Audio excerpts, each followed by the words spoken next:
I think there's this assumption lurking behind a lot of our rhetoric and thinking around globalisation that the process is in some ways inevitable, that with advances in technology and communication, everything from big container ships to the internet, global markets can't help but just become more and more integrated over time. And whilst it's certainly true that technology makes the process of integration much easier, it's not in itself a sufficient condition. What you really need is the support of governments and electorates.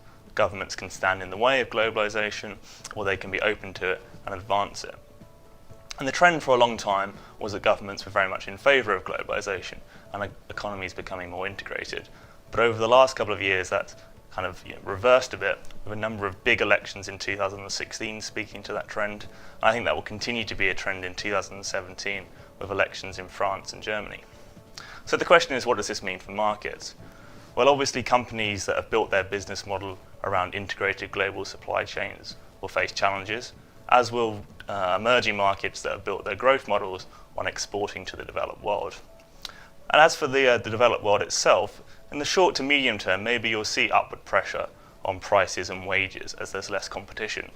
But in the longer term, less openness to trade, less openness to capital flows, less openness to the rest of the world will tend to reduce potential growth and make us all poorer.